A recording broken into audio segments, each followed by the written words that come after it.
I'll ask a series of questions in my sermon this morning.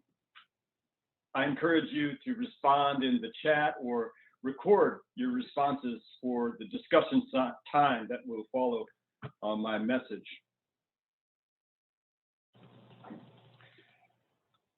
Reckoning with our wars begins with asking questions.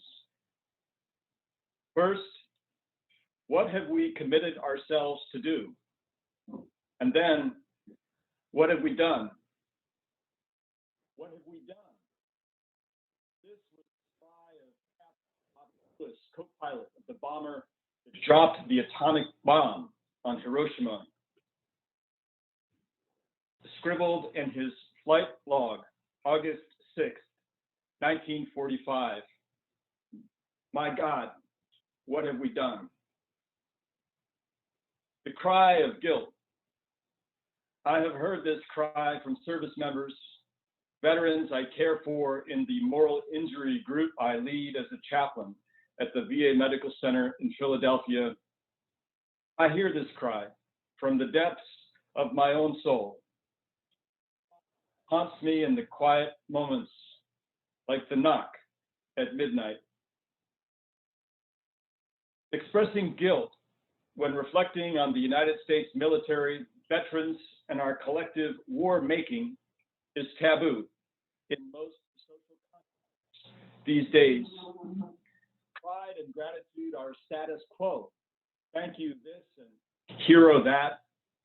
But such platitudes do little to assuage the guilt and the resentment many veterans feel towards people just like you.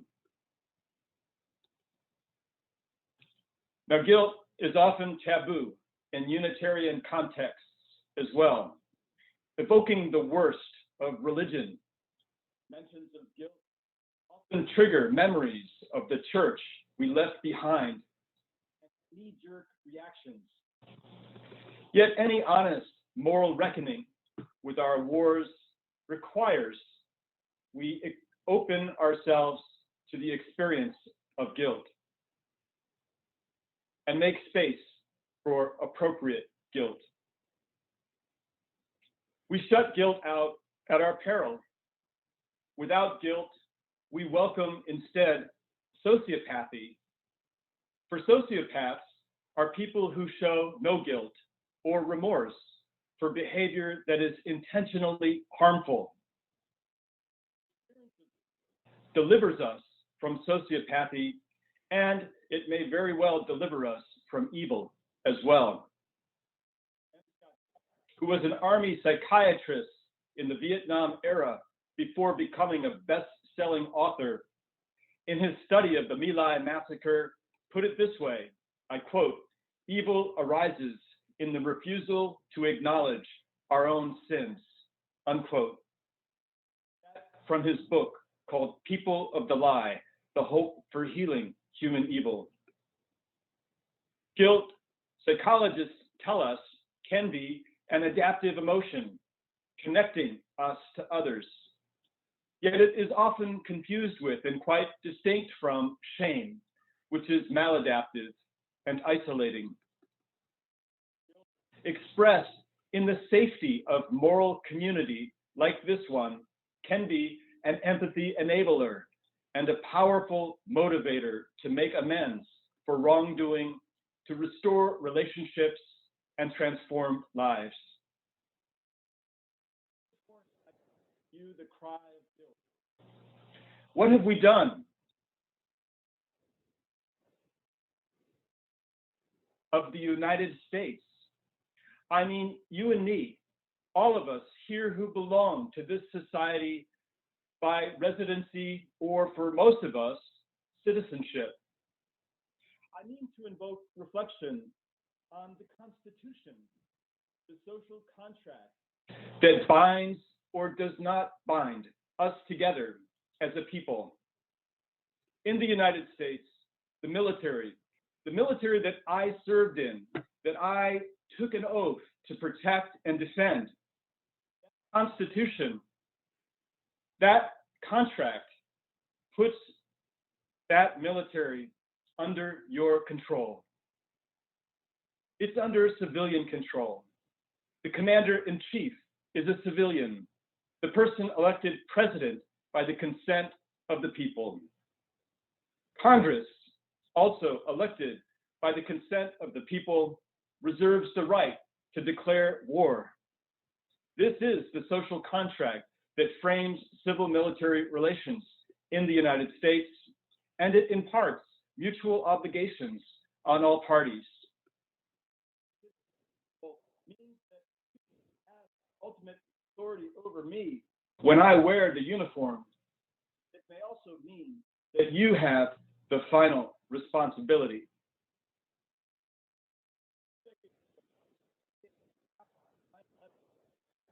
Congress passed. Can you hear me? You're in and out. All right, sorry about that. How about now?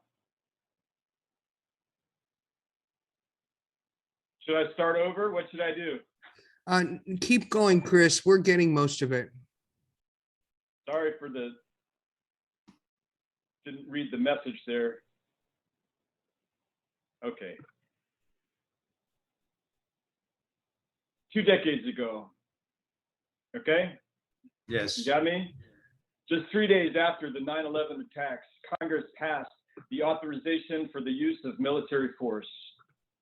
The AUMF, granting the executive branch expansive authority to quote unquote, use all necessary and appropriate military force.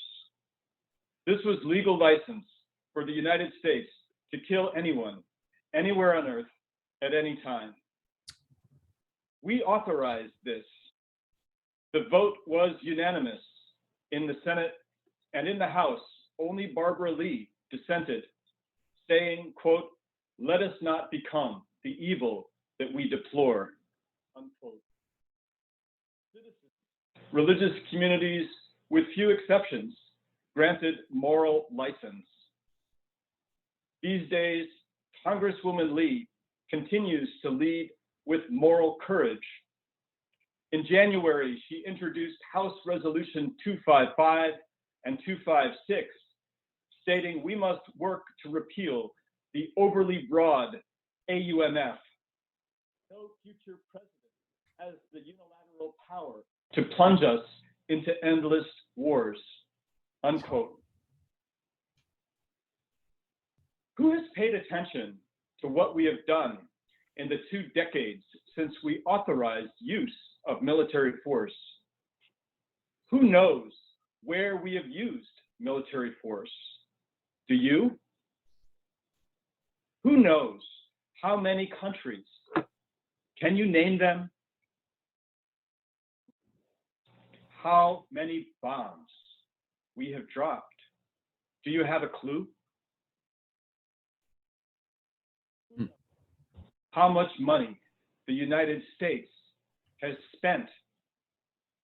Who knows which corporations have profited the most from our war making? Who knows which individuals have profited the most? Military force is ultimately about violence. It's about killing. What do you know about our violence?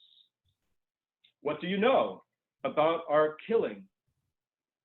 How many service members have been killed in combat operations in the last 20 years? Do you know? How many other people 20,000. have been killed? Do you have any idea? Can you name a single person right now who has died in warfare in the last 20 years? What does it mean that after 2 decades of warfare, you cannot name a single person who's been killed? And what about veterans, the ones who died by suicide? Do you have any idea how many veterans die each day by suicide? Can you name one of them? And the intentional harm of war is not limited to killing. How many people have been wounded, displaced, tortured, imprisoned?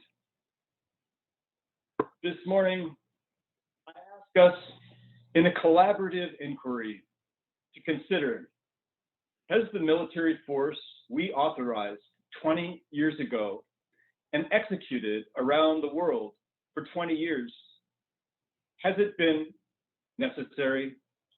Has it been appropriate? This is the knock at midnight. Do these questions matter to us? Should they matter? Without awareness of the costs of our wars, how can we arrive at moral judgment? And if necessary, how can we acknowledge wrongdoing? How can we make amends? How can we change? One obvious obstacle to an honest moral reckoning is that so much remains unknown. Sometimes our ignorance is willful. We choose not to know because we want to avoid the anxiety of having to face painful truths and reckon with what those truths reveal about who we are and what we need to do to become who we aspire to be. Sometimes we have earnestly sought to know, only to be blocked by government secrecy, misinformation, deception, the culture of concealment that masks our complicity in direct violence. What my colleague, Dr. Kelly Jensen Morhog, calls U.S. war culture. I also mean we in another sense, not just we, the citizens. What have we done? We, the members of the Unitarian Universalist Association, we Unitarian Universalists, we make moral claims. Have we embodied them or followed? Moral reckoning is work that is ours to do as a religious community with specific moral aspirations embodied in our principles and purposes.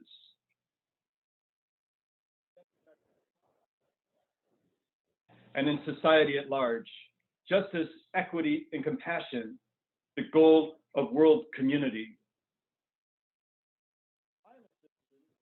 I'm also an ordained minister in full fellowship with our association and ecclesiastical endorsement to serve as a chaplain, first in the Army and now in the VA.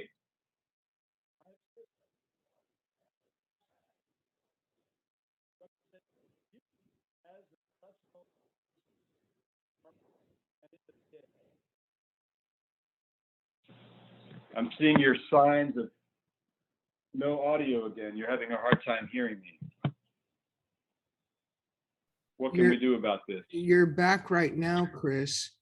I'm not sure why it comes in and out, but the majority of time we can hear you.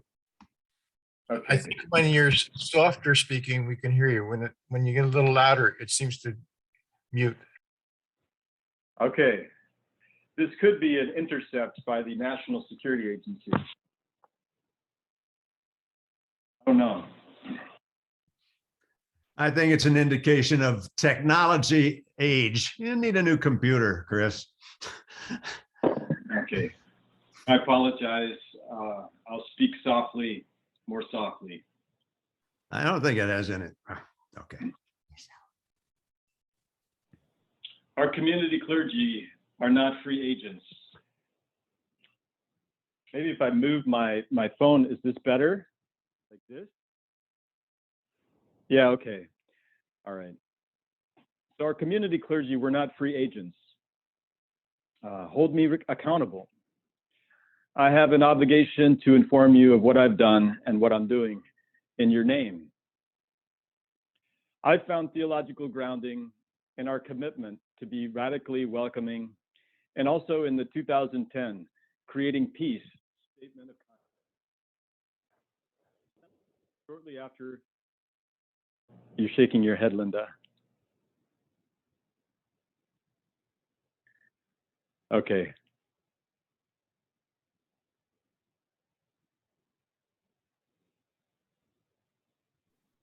Chris, holding the phone is working. So you can keep going. Okay. Okay. I'll send you the transcript when I'm done. Hey, you know, Zoom has a way of enabling closed captions. I'd actually recommend it.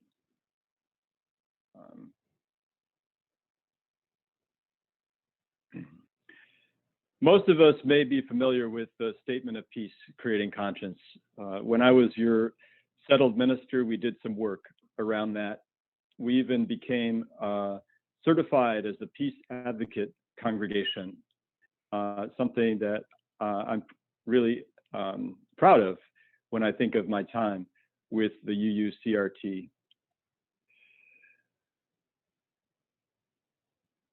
But as we reflect on our wars, we might ask, what have we done to embody our statement of conscience? Have you read it? If you haven't, why not? We made this statement, and we should know what it says.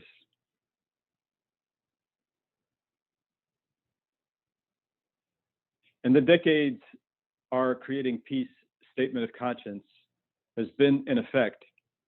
What have we done? How have we been doing in living into our own aspirations? I find strength in my ministry through this theological grounding, knowing that I'm not a free agent, but I'm embodying the voice of my denomination. The statement ends with a call to action at every level, including for congregations, just like the UUCRT. One of those calls is to support veterans and provide them with opportunities to share what they've learned. This morning, I thank you for showing up, offering me this pulpit again to share with you what I've learned and to ask some difficult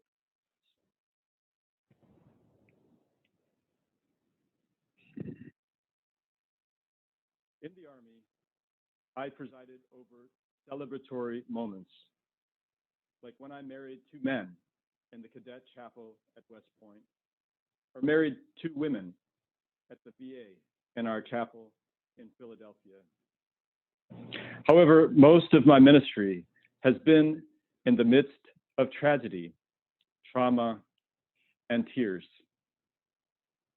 Burying people too young to die, notifying unsuspecting mothers in the middle of the night their child is dead.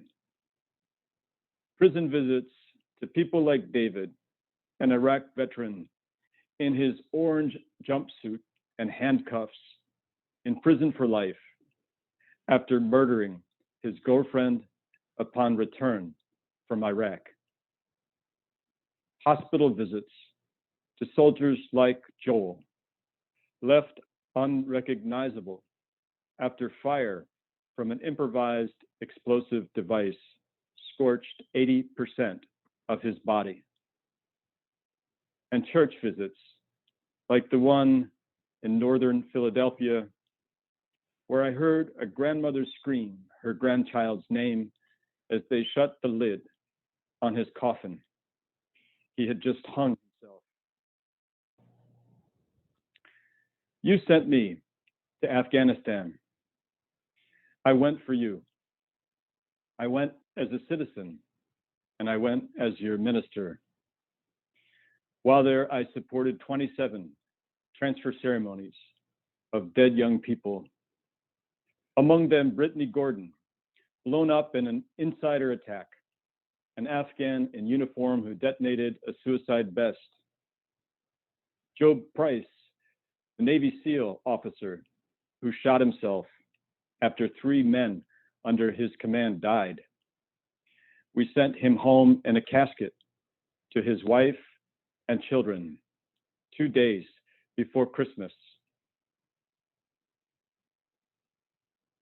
While there, I established a congregation at Kandahar Airfield and preached a sermon to that congregation, a confession that ultimately got me investigated, reprimanded for politically inflammatory speech, and released from active duty with a do not promote evaluation. My denomination and this congregation, as well as my colleagues, supported me during this difficult time. We initiated a congressional inquiry. It revealed discriminatory treatment. Eventually, the Army had me promoted and reassigned. And after that, I resigned my commission in protest in a letter to President Obama. Since I resigned, I've advocated, educated, and provided spiritual care to veterans as a chaplain in the Veterans Health Administration. I've also provided direct support to Iraqis and Afghans who sought refuge in the United States. Some of this work, I'm glad to say, we have done together. This has been to work on my own path, out of my own moral reckoning with our wars. In 2016, I launched the Moral Injury Program at the Philadelphia VA Medical Center, a 12-week group with a public community healing ceremony in week 10. Some of you have made the trip all the way to Philadelphia to join this community healing ceremony. We're now in our 11th cohort. I'm working with 5 veterans of the Iraq War, and they have a story to tell. I'd like you to hear it. Our ceremony has gone virtual during the pandemic, and it will be tomorrow at 4 p.m. The invitation link is in the order of service for today's meeting. Register today, and I'll send you the meeting link tomorrow morning. So what have we set out to do? And what have we done? What have we done that we ought not to have done? What have we done that we ought to have done? What have we not done that we ought to have done? Acknowledging wrongdoing, both acts of commission and omission, is not easy work.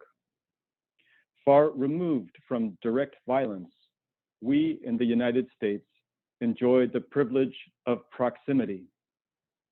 Privilege means we have a choice. We can pay attention to the costs of war, or we can ignore those costs. If we are serious about our covenant, the free and responsible search for truth, justice, equity, and compassion, would we pay more attention to the costs of our wars?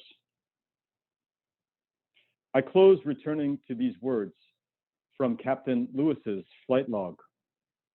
They ring true for me now. The full journal entry reads like this: "It just seems impossible to comprehend." He wrote, "Just how many did we kill? I honestly have the feeling of groping for words to explain this. I might say, oh my God, what have we done?" I visited Hiroshima and Nagasaki on the 70th anniversary of the atomic bombing. I also found myself groping for words. On the morning of August 6th, I was in Hiroshima. I entered sacred time and space at a ceremonial ritual, a place called the Mound, said to contain the remains of 70,000 people incinerated in the blast. A Buddhist monk stood before the altar at the base of the mound, raised his arms outstretched, and screamed. Hearing that, I fell to my knees and wept. In his scream, the monk gave me a precious gift, helping me grasp a degree of catastrophic pain that is beyond words. He helped me grow in empathy and strengthened my resolve for peace work.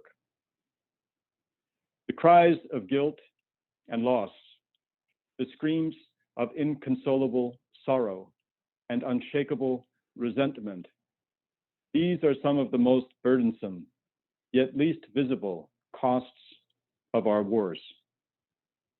Cultivating the kind of heart and creating the kind of community that can be open to this kind of moral pain and witness it in others, carry our fair share, is essential to the work of moral reckoning, healing, and ultimately creating peace.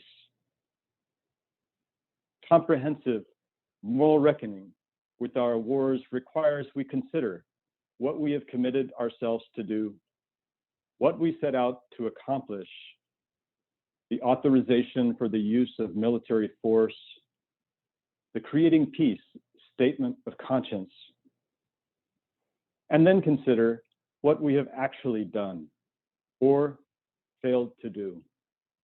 Only then can we discern the critical question of this moment. What should we do now?